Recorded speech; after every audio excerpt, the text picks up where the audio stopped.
So the third wine, this is the magical one. Actually, we just started producing the 2019 Sauv Blanc. This is the 2018 that I'm pouring you. But this is Daniel Moon's masterpiece. Aww. So he has been creating this wine. There you go. Thank you. He has been making this wine with our winemaker, Patrick, for over 10 years. The first vintage that we have in our basement, in our cellar, is 2009. And this is 2018, but actually we just bottled the 2019. So the 2009, how long is that? So Cab sits. Yes. That's the big thing. So the Yes. 2009 vintage, obviously that was his first year. Mm-hmm. So will that sit as long as this? Or how much time does it take to curate? These are very interesting questions that we don't always understand about varietals of wine. Right. This is almost 100% Cabernet Sauvignon. I think it has like a little bit of Petit Verdot in it as well.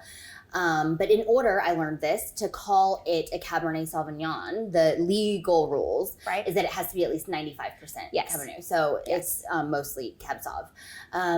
I would say this wine, like we just bottled the 2019 and we opened a bottle, it was a little early because it just got bottled. It hasn't even aged and settled. The cork, right when I pulled it out, it was like barely any red stains. Right. It wasn't like that rich And it wasn't color. Softer and all those things. So it was fine. It was a good wine, but it was a little early. I think the 2018 is tasting well right now. The 17 is great. The 16 is great. Everything else is great. And then the 2009, 2010 that I tasted, I was like, oh, these are like softer, as they're not as like together and they don't punch you as hard in the face. Yeah, but I mean, those you decant, and I do think that opens them up. Yeah, this you don't decant yet. No, I wouldn't. No, you don't need to. You don't need to. There's nothing to open up. Right. But so these older ones, you put them in a decanter and you let them have a few minutes. For an hour or two. But you know, I'm really impatient. Right, so you just drink them anyway. The hour, like an hour or two. I'll be asleep whatever. in an hour. Yeah, totally.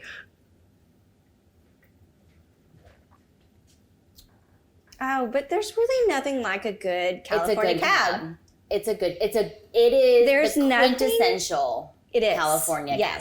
So you think of a Stag's Leap or all of these different true Napa Valley cabs. This is actually just the same. It's so good and strong, and that's what Daniel was delicious. Trying to do. Those are the ones that he liked. There were certain vineyards that we always went to, and he made his wine in the style of those big, bold Napa Valley, fruit forward, in your face cabs, and that's exactly have an awesome filet. Yeah, but see, then every time I drink this wine, I get hungry.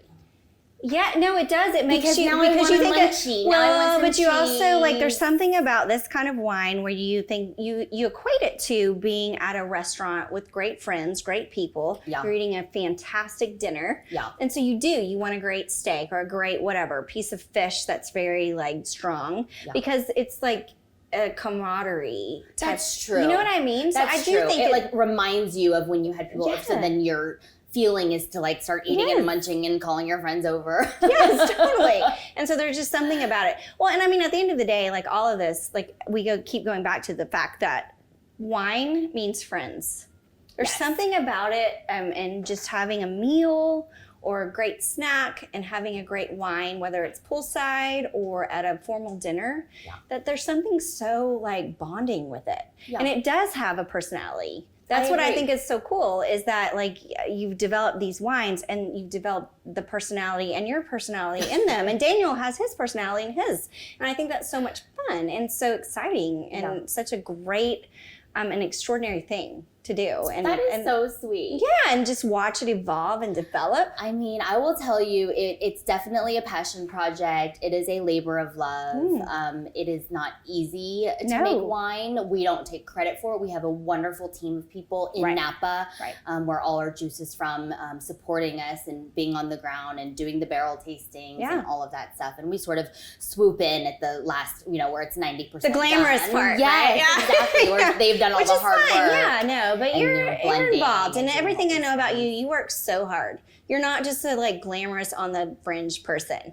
Like I know you well enough to know that you actually really work hard and this is important to you and you're in every detail. Yeah. And I respect that, right? Yeah. I mean, you can't be there every day. That's their job. Right. But you're doing a great job of getting in there and just really defining what you want your wine to be like. Yeah. And so I think that's so awesome. I mean, being that these two are the first wines that I myself have ever, helped to make, I'm really proud of them. It's like, you should be. A little piece of yourself. And so when people taste it, there's those 2 seconds where they're like tasting and swallowing, where I'm like, you're feeling all this pressure. Do you like it? Right. And it's kind of like, do you like me? Because this is a little piece of me, right? It is. Yeah. It really like, is. What do you think? How do you think I did? Do you like me? Which so many things that we do are representative of do you like me? But we don't say that because, we don't say that. Yeah. So I, give my wine to people, serve it, and then I'm like, do you like it? And it's like 2 seconds where I'm like, if they say no, I'm going to cry. But you're kind of not breathing, right? Yeah. And then you go, like, yay, you like so it? Great. Really? Yes. You mean that? I'm so happy. And then they're like, no, I don't I hate it. And then they like down like a 14 oh, sorry, bottles. Pearl. Oh, Pearl, I didn't that's mean to scared. cook you. She's like, don't kick me. Well, no, that sound, that makes her like jump. Oh, She's I'm sorry, Bo. It's okay, Pearl.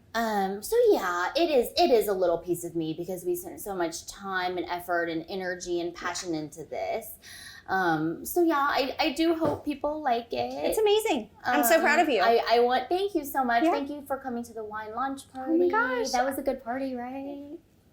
Girl, I had so much fun. And seriously, like, you know what?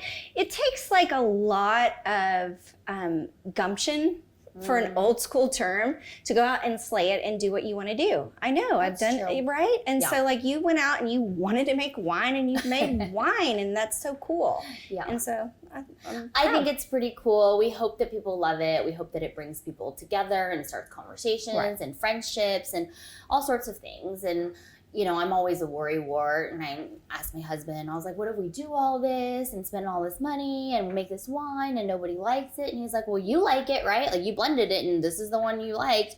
And he's like, and I like it because, it was a collaborative effort. And he's like, worst case, babe, we'll just have a lot of wine drinking. Well, and I like it, so you can just send some my way. Okay. And then we can drink it together. I mean, if the worst case scenario is you have to drink with your friends. That you have a lot of wine. And drink wine with your friends. And you need help to come over and drink all this wine. Life's not so bad. Yeah. If that's your worst problem in life, that's pretty good. like, it'll be okay. All right. Leave Cheers, it my to love. Daniel Moon to put things in perspective. He does have a good perspective. He really Cheers, does. my Cheers. love.